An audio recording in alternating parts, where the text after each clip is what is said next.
Hey guys, welcome back to the Bruce Williams channel. Today I'd like to talk about the James Bond No Time to Die Seamaster. Yes, I did go see the film. Yes, I enjoyed it. And yes, I'm very excited to be presenting this watch from the Swatch Group. Belongs to a good friend of mine here locally in Utah. Shout out to you, Greg. Really appreciate you letting me spend a little bit of time with your watch. And in this video, I want to, I guess you could say, contrast this release with the standard Seamaster Professional, of which I own the white dial variation. And that is a watch that I think is, you could argue that it's undervalued at its retail price. It's a great watch for the money. And so I want to compare the two a little bit and then speak to, at least my opinion, guys, speak to whether this Bond version, is it better? And is it worth the premium that Omega is charging over the standard variation? So let's drop in some macro shots. Let's drop in some wrist rolls. Let's do some outside shots, some lume shots of both of these watches. And again, I'm going to just share my opinion. One, as an owner of the Seamaster, and two, having a little bit of time with this really cool grade 2 titanium No Time to Die edition. Now, a couple differences. Obviously, this is titanium, so it's going to be lighter on wrist, and visually it couldn't be more different from the almost blingy, shiny, sleek, contemporary Seamaster Professional in stainless steel. That one, I mean, you've got a zirconium dioxide dial with a laser engraved wave pattern. You have these maxi applied markers that have a domed effect to them. And you guys will notice in these macro shots, there's even a little bit of reflectivity to the lume finish, which, is just adding to how much pop and shine and finesse is found on this watch, not to mention the polished, finished ceramic bezel insert, the polished lyre style lugs. It's kind of a blingy watch, and I would argue it's a very beautiful watch. And don't get me wrong, I enjoy the presence, I enjoy the pop, and just how it makes you feel when you're wearing it. Now again, contrasting that with this No Time to Die, there's no polish found anywhere on this watch. It's got a matte finish in areas, it's got a brushed finish in areas, and I will say the overall profile is thinner. It's more trim. In fact, it's almost a millimeter thinner than the stainless steel variation, which makes a big difference on wrist. And, you pair that with the lightweight nature of the titanium, and I would say this is far more comfortable than the stainless steel variation of the Seamaster. In fact, it almost reminds me of those 90s era Bond Seamasters with the Cal 1120 movement. Those were thin and trim and beautiful. I've owned a couple of them over the years, and really this titanium No Time to Die, it does remind me of the way those wear and fit on wrist, and I think that's just a really nice thing. Now, going back to the visual appearance, obviously we have an aluminum bezel insert, we have an aluminum dial here, and then if you look at the applied markers, yes, they're large, but there is no 3D effect to how the lume is applied. There is no reflectivity on this old radium Superluminova, which I know some of you guys will absolutely hate, and that's just fine.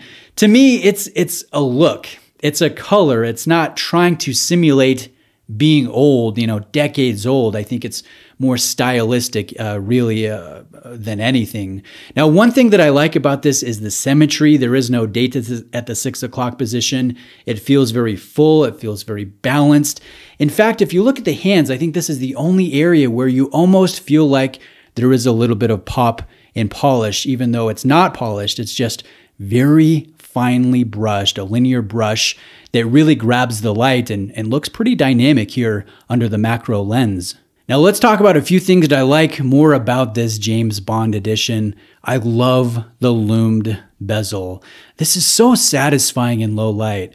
I mean, Omega doesn't do a full lumed bezel very often, but when they do, I don't know, there's something about it that's just exciting. Most of the application is the cyan tone, the blue tone, and then anything related to the minute hand, so your minute hand and then your bezel pip in your rotating bezel, that's done in the green color. So I like the bi-tone application. Yes, it does have good potency. Yes, it does have good longevity.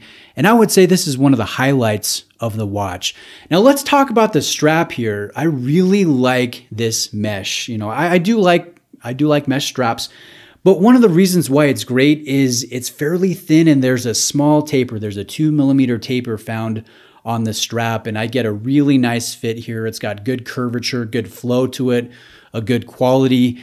And yes, it does aid in being a little bit more comfortable than the non-tapering, rather thick and bulky linear bracelet on the stainless steel variation. So just another reason why this is more comfortable, more wearable, and I'm kind of drawn to that under the radar nature of the execution. If I'm gonna be picking an Omega that's not gonna stand out in a crowd, and I can, wear almost anything, and I think it would be appropriate, I would be choosing the No Time to Die over my wide dial Seamaster, which is a little bit more in your face, a little bit more attention grabbing, I guess you could say.